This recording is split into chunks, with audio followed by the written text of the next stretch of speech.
Thank you very much, members of the press. First, it is not in order for me to speak because I have my seniors here, and in the legal profession, I have to give a chance to my seniors to say a word first. Then, as a junior counsel, I will finish. Thank you very much. Let me take this opportunity to welcome my seniors to say a word from Mheshimiwa Danstsn Omari, counsel.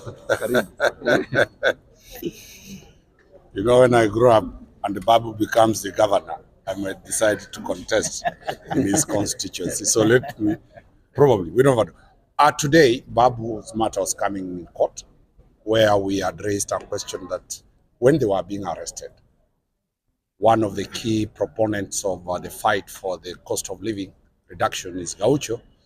He was assaulted and beaten by the police. We made that application that the same police officers be brought before the court to answer and they be charged for assault. The state was told to respond, and directions were taken that today that application will be heard physically, orally, for the whole world to know. The state has done a replying affidavit, which my good friend Mr. Okachi will deal with. Surprisingly, the state now wants that matter be heard by written submissions. We have told the court that it has never happened anywhere. Written submissions cannot be allowed in a criminal matter, and especially to the state. But the court has given directions that the matter will proceed. And clearly, by written submissions, you will see, and as Mr. Kach will divulge the content of the replying affidavit, there are quite a number of admissions that Mr. Kach will deal with it, that the state has agreed that they did.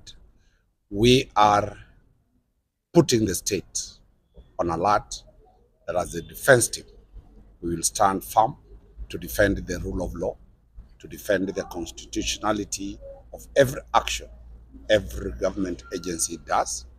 We moved away from torture as being a punishment provided for under the Constitution. So there is no longer torture.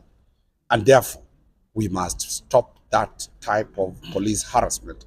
And you know very well, every other time, after they have done that mistake, they will always come to me to represent them. But for Mheshimiwa, it is a persecution. And I raised a very pertinent question. Why is it that all the 7 that are charged are coming from one ethnic community? Is it a profiling of ethnicity? And I raised that it is contrary to Article 27, where nobody should be discriminated based on ethnicity or tribe. Thank you. Thank you. Thank you so much. I think you've heard what my learned seniors indicated. And the essence of today was that we promised the court that we are sure our clients are innocent. They were exercising their political rights as enshrined in the Constitution, and that the prosecution was just being used. Unfortunately, and maybe that was the reason they were used, that office had no occupier at that particular point. Now there is a person who is slated to occupy that position. We had hoped that it would have been our brother, Mr. Omari, but for whatever reason, whoever is there or will ascend to that seat, we will want to plead to him. Immediately he ascends to that seat, let him look at such matters whereby public or taxpayers' funds are being used. In fact, it is misused in terms of the criminal justice system. That should be a thing of the past. The fact that today the prosecution, with all the leadership at the DPP, in terms of the counsels who are ready to prosecute our clients on the first day, none of them, they have gone missing. I don't know if any one of you has seen them. They are nowhere to be seen. But today, the defense was very ready to proceed.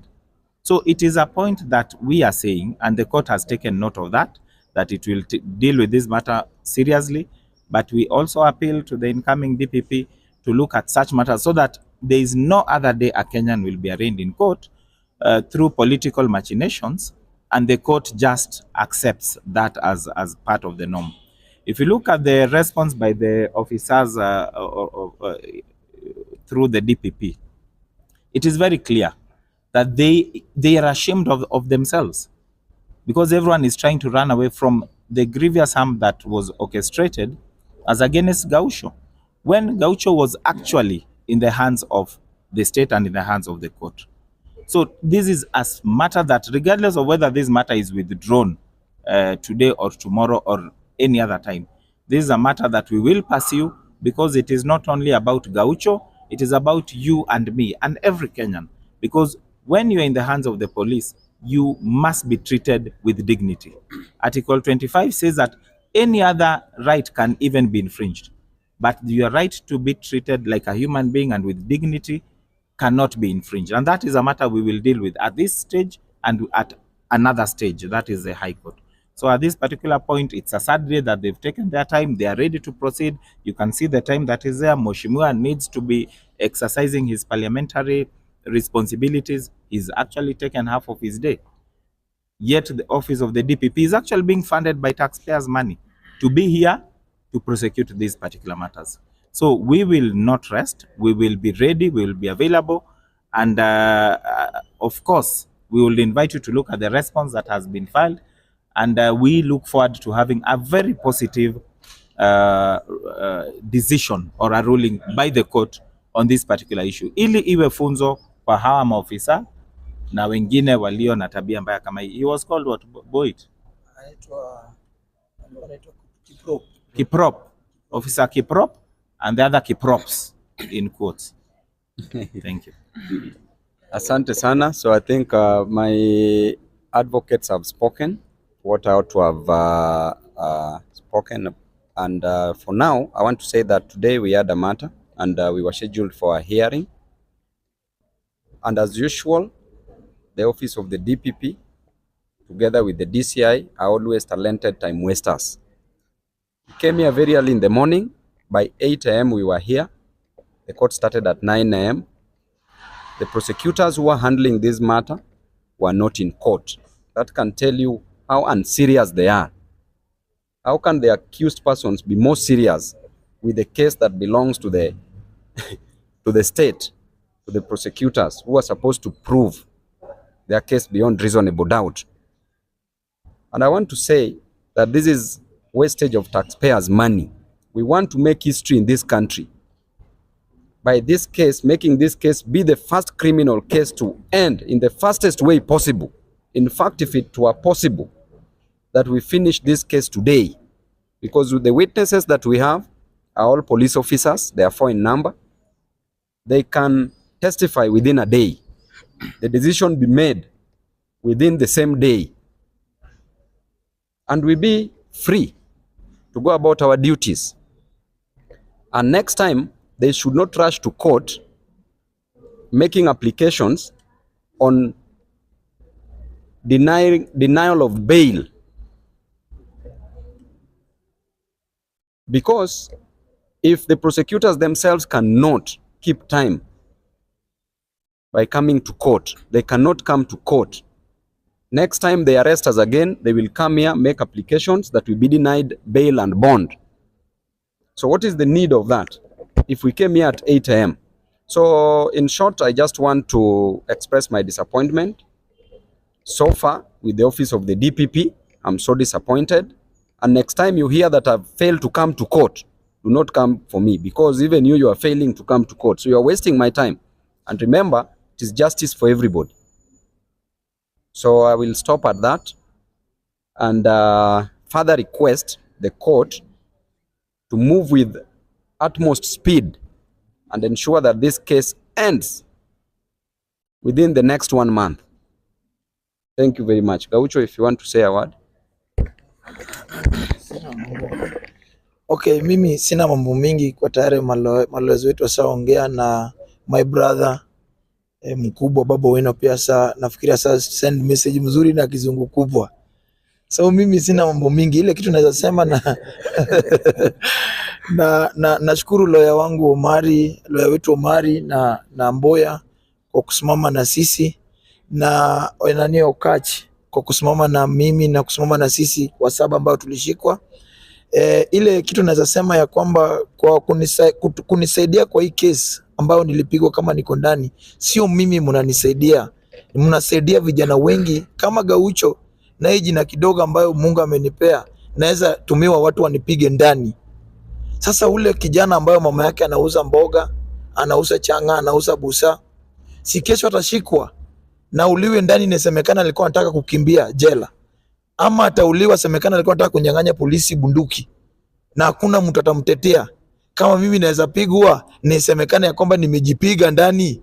Sasa ule kijana, so mimi nashukuru lawyers wangu na nashukuru rafiki yangu ndugu yangu Babu Owino kwa kusimama na mara mingi kutoa advice, kwa sababu hii kitu si mimi, na naomba lawyers wangu wetu ya kwamba hii kitu si mimi. Iko vijana wengi kutoka Dandora, Kayole, huko Kondele, kila mahali ambayo wanapitia hii mambo kama hii, wanauliwa, wanawekewa chuma, wanarushwa kwa gari, wanasemekana wanakuwa najirusha na usauliwa. So hii kitu inafaa ikuwe funzo na ikuwe hope kwa wale vijana ambao wako chini, ya kwamba kesho kitu kama hiki wakiwafanyikia wanaweza pata justice.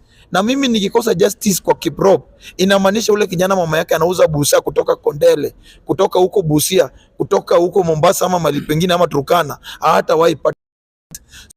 Shukuru lawyers na natia hii ndio kuwa vile Omar alisema na kizungu kubwa ya kwamba hii kiti inafaa ikuwe hata CNN na Al Jazeera wakuje wachukue hii matokeo.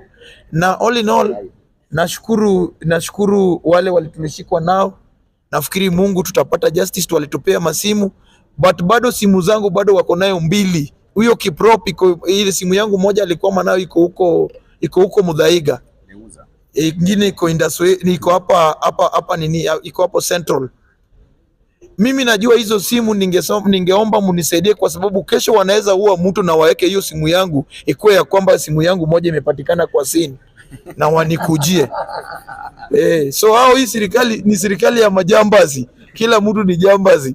So mimi juzi nilijua ya kwamba Omari atakuwa DPP atakuwa kwa DPP, akanipigia simu ya kwamba Gaucho, nikichukua hii kitu ya kwanza Kiprota atakuwa ndani. Ni kama mtu ya conversation yangu na Omari, wakajima yeye nafasi hiyo, lakini mimi najua Mwenyezi Mungu bado atapata Omari kitu kubwa kuliko hiyo. Asanteni na Mungu awabariki.